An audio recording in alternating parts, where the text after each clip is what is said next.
Michael, bonjour. Bonjour Patrick. Merci de nous retrouver encore dans ton fief de Molévrier. Nous sommes au potager Colbert, au milieu d'une culture de pommes de terre. Alors, première chose, deux mots quand même sur la pomme de terre. Solanum tuberosum, plante d'origine sud-américaine, donc plante frileuse. Tu commences la plantation à partir de quelle date ? Hors période gel, sachant que le tubercule, on vient le mettre en profondeur dans le sol.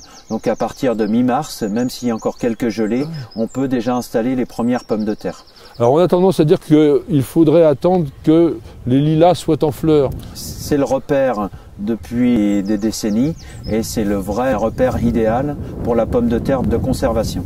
Ici au potager Colbert, tu fais beaucoup d'essais, beaucoup d'expériences. On a autour de nous des plantations qui peuvent paraître un peu hétérogènes, c'est normal puisque les variétés sont différentes. Tu as commencé les premières plantations à quel moment ? Pareil que le lilas, on était plus tardif cette année. Donc on était, en théorie, on dit à la Saint-Joseph, le 19 mars, on peut commencer la plantation de pommes de terre. Là, je l'ai commencé début avril. Souvent, c'est plus prudent quand même parce que ça peut geler malgré tout. C'est très fragile. Il faut quand même être prudent au niveau des gelées tardives. Alors, est-ce que tu fais une préparation du sol particulière ? La pomme de terre est peu exigeante en préparation. Elle va rendre un sol meuble. Après la récolte, on a vraiment une terre qui s'est ameublie et là c'est agréable. En préparation, évidemment, il faut toujours un sol quand même décompacté et préalablement composté, mais sans excès. Il faut éviter la matière organique non décomposée parce qu'il y a toujours un risque avec les plantes à tubercules ou les plantes à bulbes d'avoir de la pourriture. Ça a bien poussé, mais en ce moment, tu regardes un peu dans les feuillages parce qu'il y a quelques petites bébêtes qui se développent et là c'est pas bien. Le ravageur principal de la pomme de terre est le doryphore. Son apparition en fonction des températures, il faut une vigilance quand même régulière. Dans un premier temps, c'est vraiment de venir ôter ce doryphore qui se voit très très bien. Vous faites une balade dans votre parcelle de pommes de terre et là vous pouvez ôter à la main ces doryphores de façon à éviter l'accouplement et la multiplication en grand nombre. Et après, quick, on les écrase, ça évite d'utiliser des produits et c'est tout aussi efficace. Il faut passer du temps pour regarder sous le feuillage. Dès que l'apparition des adultes est là, évidemment un accouplement et une ponte sous les feuilles qui ne sont pas visibles. Et là, il y a besoin d'un geste quand même assez rapide de soulever le feuillage de façon à voir s'il y a cette petite collection d'œufs. C'est un dépôt de toutes petites choses jaunes qui sont les œufs de doryphore. Attention de ne pas les confondre avec les coccinelles. Qui se ressemblent énormément. En général, il est rare de trouver des œufs de coccinelle dans les pommes de terre. La seule différence, c'est l'organisation de la ponte. Les doryphores sont un petit peu inconsistants, je dirais. Ils vont déposer leurs œufs au hasard, alors que la coccinelle est un insecte bien régulier qui range très très bien ses œufs et donc on peut avoir vraiment la différence. Pour éviter l'application d'un insecticide, simplement un écrasement du doryphore. Voilà, on l'élimine naturellement et on le remet au sol. Il sera dégradé, mangé par les micro-organismes. Ce sera la pomme de terre qui viendra manger à son tour le doryphore. Vous voyez, vous venez de découvrir une nouvelle méthode, c'est la pomme de terre qui mange les doryphores et c'était un scoop sur News Jardin TV. Mais c'est pas le seul problème que peut rencontrer la pomme de terre. Il y a ce que l'on appelle le mildiou. Ça va arriver à quel moment cette maladie ? Le mildiou se développe en fonction des conditions météo. Actuellement, vous voyez, on est sur quelques averses, un temps plutôt froid. On risque ces attaques de mildiou. Et ça perturbe vraiment la production parce que vraiment quand la maladie s'installe, elle peut contaminer la plante en entière en quelques jours selon les conditions météo. Alors qu'est-ce que tu as comme secret pour éviter ce mildiou ? Il n'y a pas vraiment de solution hormis une application qu'on ne fait pas au château Colbert. On est vraiment en pomme de terre nouvelle.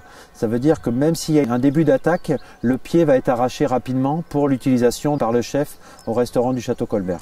Alors qu'il y a quand même sur les pommes de terre de consommation de longue durée, des risques au niveau du tubercule aussi. Il y aura une contamination au niveau du tubercule et un rendement vraiment diminué à cause de ce champignon. Et dans ces cas-là, une bouillie bordelaise au moment où on voit les premières apparitions ? Oui, il est possible d'appliquer cette bouillie bordelaise.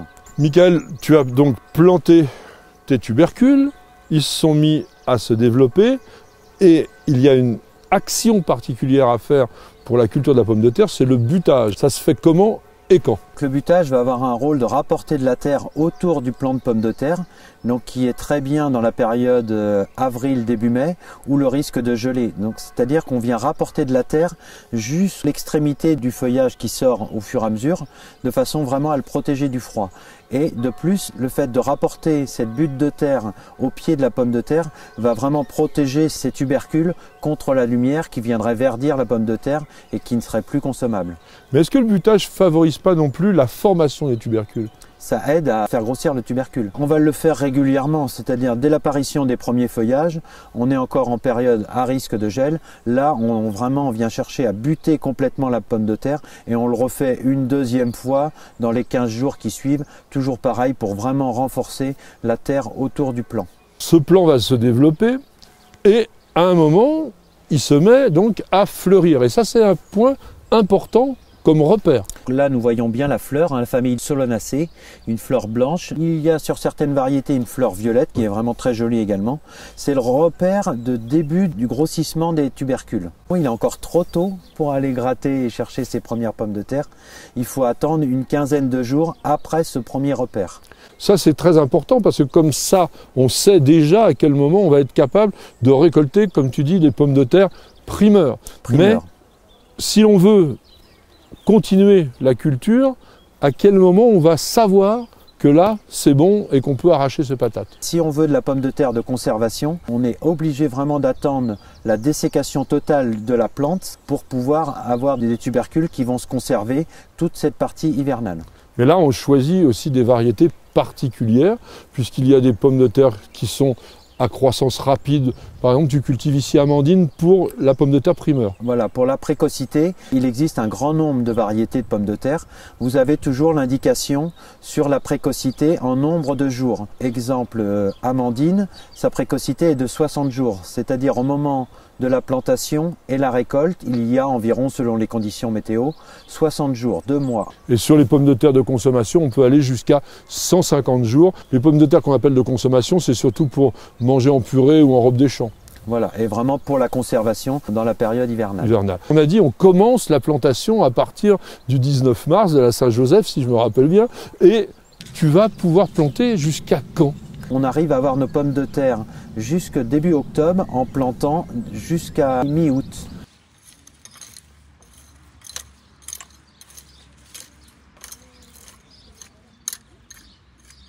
Vous appréciez nos vidéos, vous regardez régulièrement nos émissions Découverte Jardin et Jardiner, ça fait du bien. Alors n'hésitez surtout pas à vous abonner. Il suffit de cliquer sur la cloche et vous serez tenu au courant de toutes nos mises en ligne et ceci totalement gratuitement. Et sachez également qu'il existe un site internet sur lequel il y a énormément d'informations, de réponses à vos questions, de dictons et de citations. Alors www.newsjardin.tv, c'est la bonne adresse.